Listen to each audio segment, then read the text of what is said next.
Manx Radio Saturday Live Lounge with Christy de Haven. That's it. That's the last of them. I'm not going to swear anymore for the next half an hour. Aren't I, Christy? Are you going to be well behaved, Mike Wade? I am completely going to be well behaved. You're always well behaved, really, aren't you? I'm slightly croaky as well because I'm dealing with the cold. Well, that's because you've been working. So I've dragged you up to the studio, even though you're in the middle of revamping your fabulous venue, aren't you? Which you do every January, putting in a new kitchen out there in the west of the island.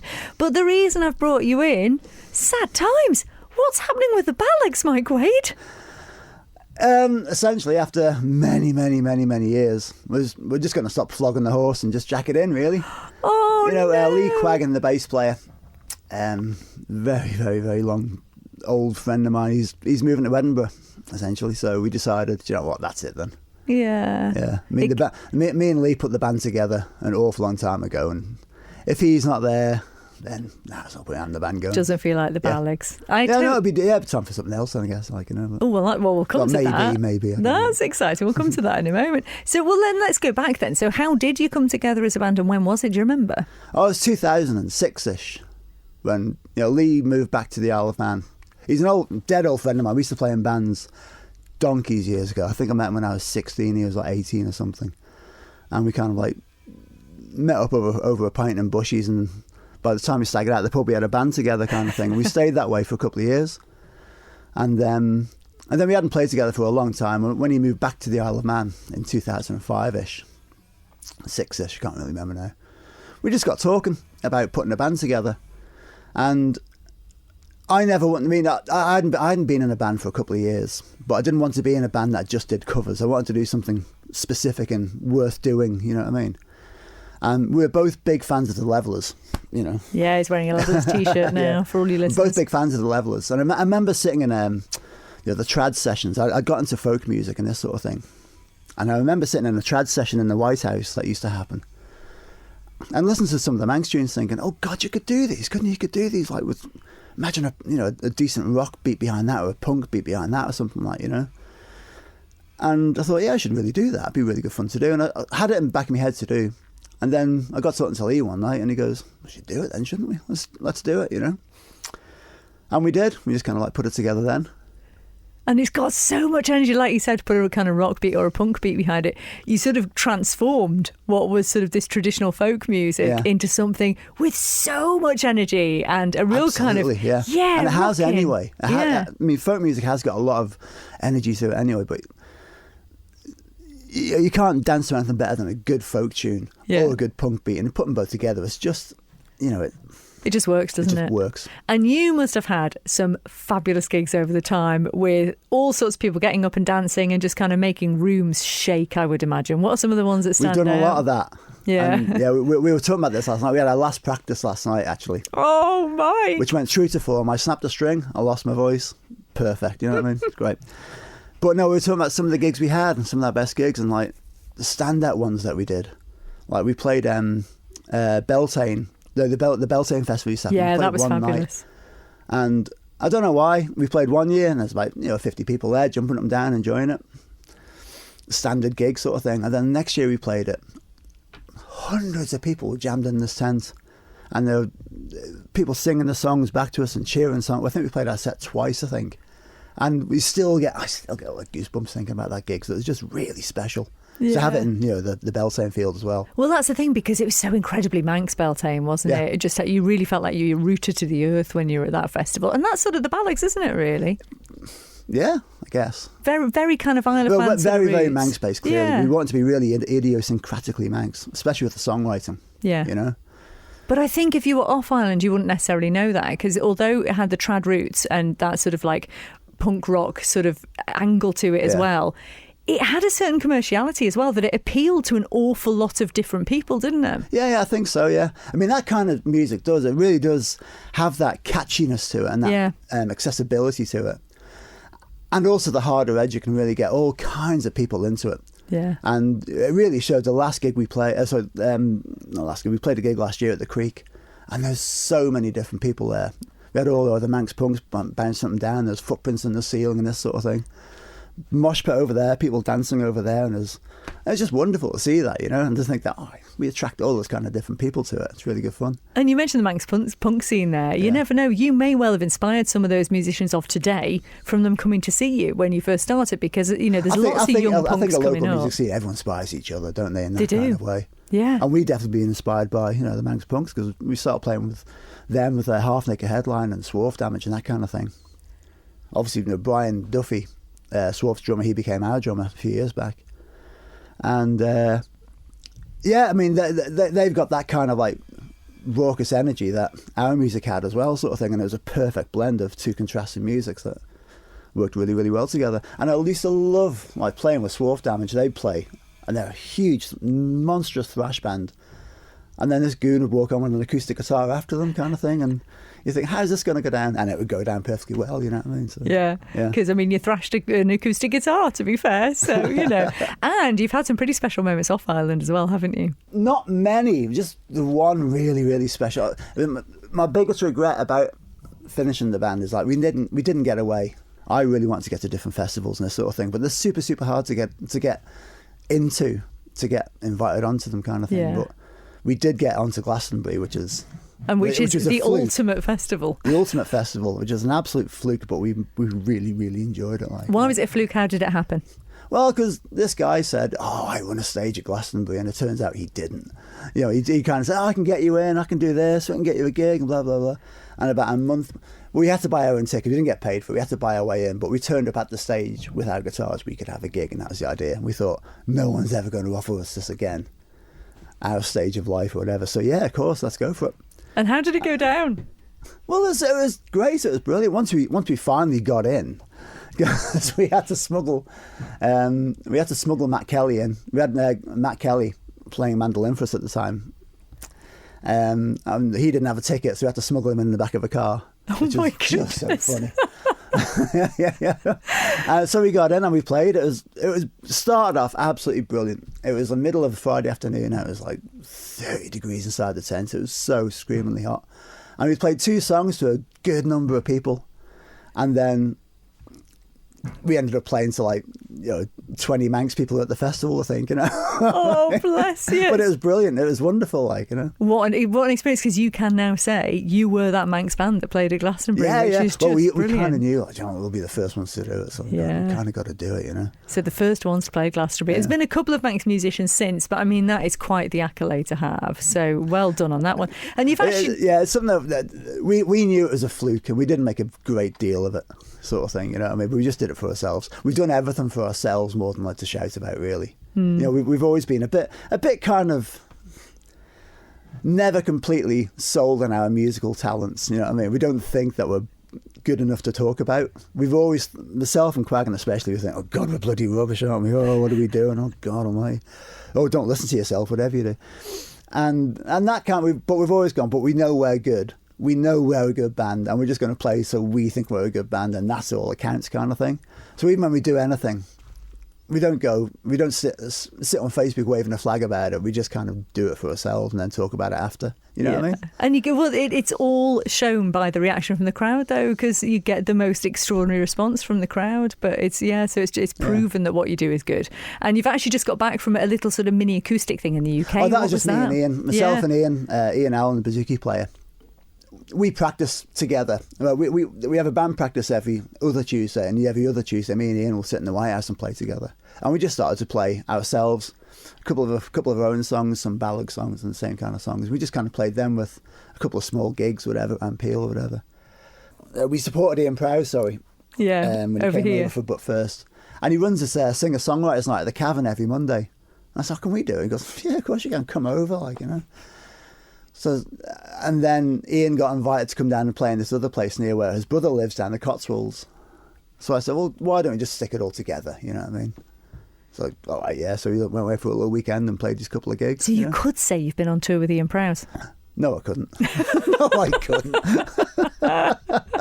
I'm going to say that. Oh, well, that's, defamation. You got to run with these things. Come on, you're a media man. You should know this, Mike Wade. What lie about things, no. and you got your own bit of press with the album coming out as well. Well, that's not an album. We released an album for... What was it? Christ, 4 years. Yeah, it's 4 About years 4 ago. years It ago, came out yeah. through COVID, that's right. Yeah. And again, we didn't shout about it. We just recorded a few songs, put it down together as an album when we had Mike Stevens in the band, our old drummer. And it was a good laugh, and it's a nice record of the time. But we kind of rushed the recording a bit, made it quite demo-y, live demo-y sort of thing. And we always think it could sound a little bit better. So I think we're going to go down and just go down to Jippo down Ballagh Groove and just have a little play about that and remaster it. Have a But we've got tinker. a few songs to record as well before we jack it in, so. Excellent. So it's not a new album coming out. A new EP was what we'll probably call it, I think. Oh, you'll have to keep us posted on that one. I am a sailor, bisque and brave, long time I ploughed the ocean. And if you want to know my name is John Johnson.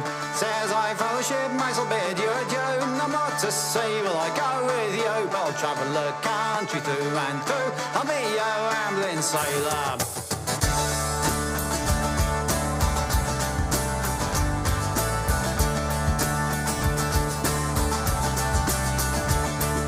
As I was walking one fine day along the London River, a fine young maid I chanced to spy, so we cruised along together. She had two cheeks like the roses red, she had a feathery bonnet upon her head, but my heart wouldn't hurt, so she were made a saucy little trim red doxy.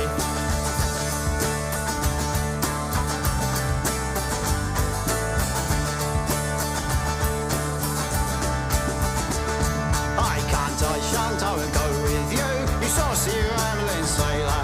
My parents, they would not consent from promise to a tailor.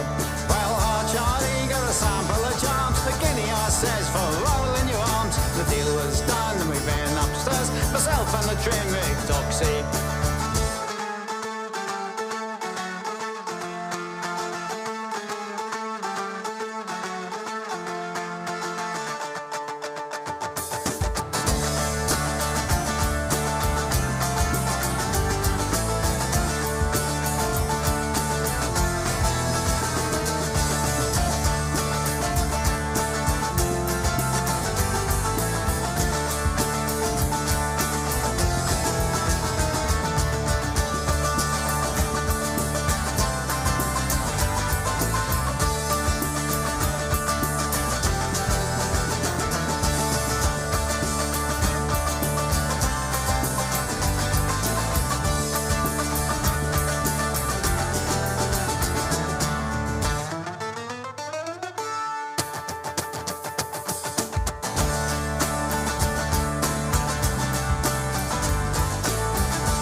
But of course, the big news is that this very evening is your final gig. It is, yeah. Oh, tell us what we can expect then. So where is it at and what's going to be happening? It's at the Creek, and basically we're going to run through as many songs as we can before they chuck us out, I guess, And that's it. It's going to be a proper punk party atmosphere, isn't it? I sincerely hope so, yeah. I just hope the place just takes off and dances like they have done before, though, so. Oh, I tell you what, you are going to be so missed from this scene, Mike. You really are. Well, we don't play that often anymore, we only play sort of 5 or 6 gigs a year now. But that's why it works sometimes, isn't it? I mean, it's the same, yeah. the bands like Pigs on the Wing, all those sort of groups like yourselves, just do a few during the year, which means that everyone wants it. Everyone wants it because, you're not oversaturating it, which is why it works so well. I guess, yeah. Yeah. So what about you and Ian? Are you going to carry on doing stuff? Well, that's kind of what it'll be. We'll just keep on ferreting away and just dig some old tunes out. Yeah. You know what I mean? And there's so many. I really, really love dark and alternative folk with like dirt under its fingernails and like, you know, a pint and a swear word on its next breath kind of thing, you know. And I feel as far as like writing punk folk stuff, we've done it fairly well with the Ballaghs, I guess, you know. I mean, we could have written more songs, we could have tried mucking about with more tunes, but we did what he did, and now that's done, sort of thing. And maybe you can look at different kind of bands. I listen to a lot of bands like Stick in the Wheel and a band called The Scratch, an Irish band with the Mary Wallopers and that kind of stuff. And they just have this really kind of like just not a 4/4 take on music, if you know what I mean. Like they just do different things and just really pleasantly different things with the idea of like folk tunes and folk music, and it just be fun to play about. It's just stuff like that, like, you know, sort of approaching folk from a sideways angle. yeah, totally. Yeah. Do you know? I love the fact you can hear that. There's like banging going on. It's almost like you're back at the Black Dog working. There's some sort of work going on here. I'm not entirely sure what's going on here. Well, I should ask you, speaking of the Black Dog though, because you've been such a staunch supporter of original music with the Black Dog as well. I mean, what do you make of the scene at the moment over here? There's lots and lots of people who are writing music and lots of people who are into producing their own music, but there doesn't seem to be a great deal of spaces for people to play, really, especially original stuff. And not many bands are there, really. You know, I mean, the Manx music scene's always peaked and troughed. Mm-hmm. And I think it feels like it's in a bit of a trough at the moment because there's not a great deal of bands. Same people come about quite often, and you just want to see one of the joys about doing original music nights and this sort of thing is to just see the different people who kind of come out, you know. But there are some brilliant acts around, brilliant bands. I mean, like I said, we're talking about the Manx punk scene. Yeah, they've generated this whole thing themselves, really, and there's some wonderful music coming out of them. But they're limited to where they can play because not many places want them. We'd love to have a few more like live band nights, and we're going to try and have a few more loud band nights than the Black Dog. We can't do it that often because we've got neighbours, and we try to be very respectful as best we can. But there's very limited places for these bands to play, you know. I think we miss Compton, don't we? Compton Vaults was really good for that. Compton Vaults is amazing. It just shows like you get one dedicated place that people will be able to get to and really get into. Yeah. And it makes something happen. It makes so much happen. Yeah. I mean, we still talk about the gig we've played there. Was it Heavy Mental Health? It was the 5th of July. It was Timwald night on a Sunday. It was a bank holiday. And it was the day after, it was like the 2 weeks after the COVID ban was lifted. So like 2020 and we played with Half Naked Headline down there, and it was brilliant. It was just brilliant. The place was heaving, absolutely heaving, sweat dripping off the walls, and it was such a good night. And I met a load of people there who haven't seen us for the first time, kind of thing. Mm-hmm. And a lot of people who went that night had seen us for the first time, and they still come to see us now, and this sort of thing. And it's just really, really good. And you sort of showed that, you know, what you had with that place was just really, really unique in the sense that you can't create it, you just got to let it happen.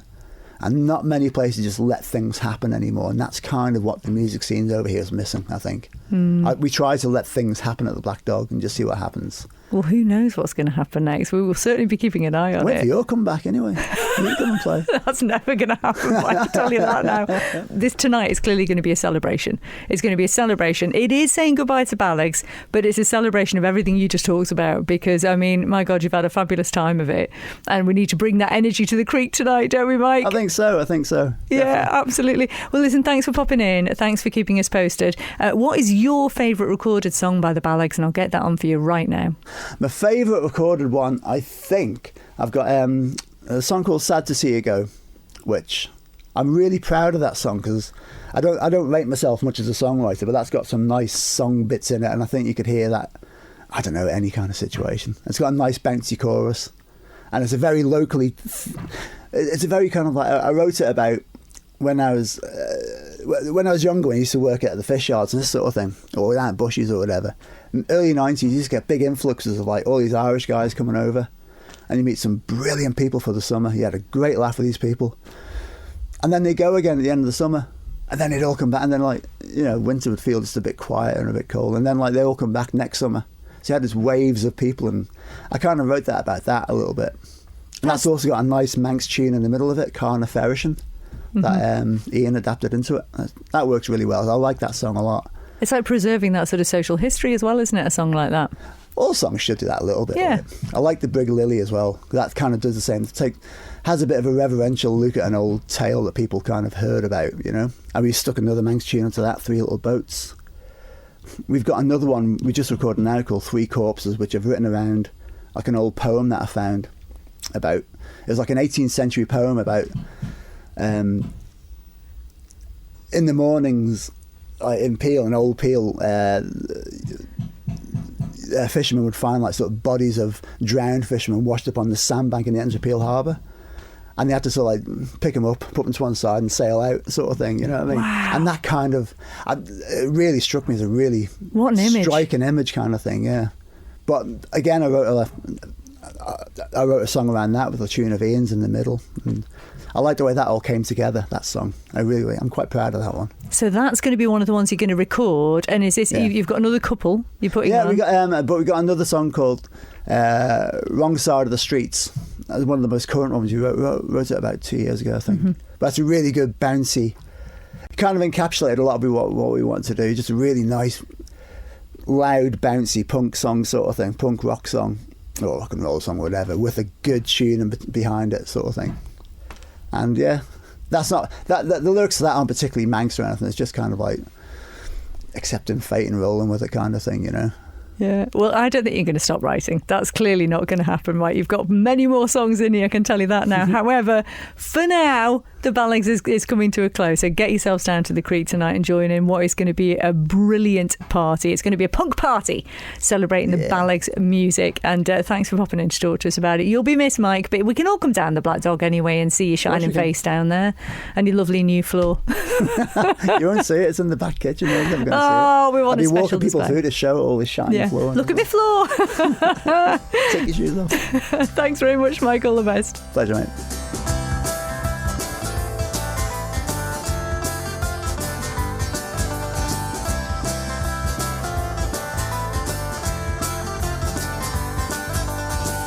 Remember back that time when you looked my way. I turned around that time and you gone away. You say don't look back, don't try to fight it. Don't let the waters drag you down. Sometimes the only thing you can say is goodbye. So long I know, saw the sun and I watched you go, but it was sad to see you go. And now it's gone so cold, still it was sad to see you go.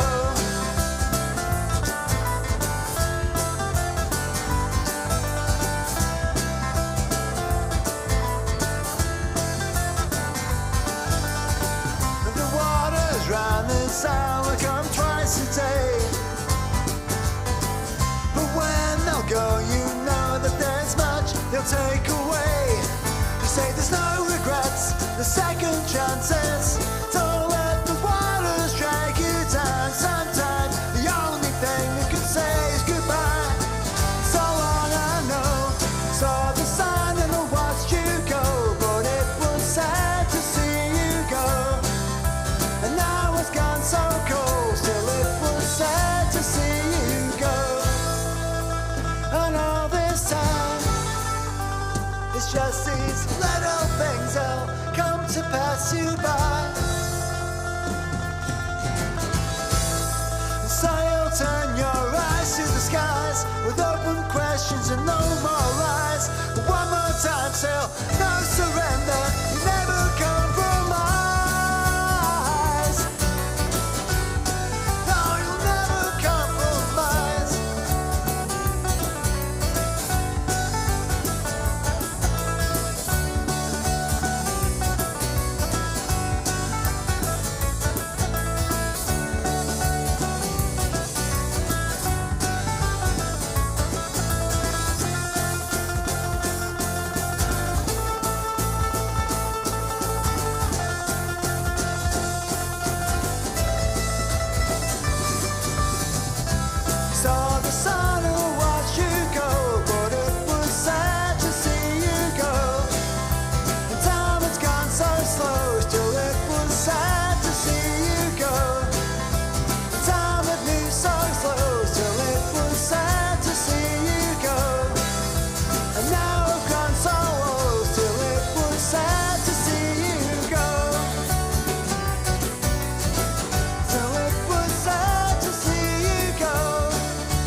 Manx Radio Saturday Live Lounge with Christy de Haven.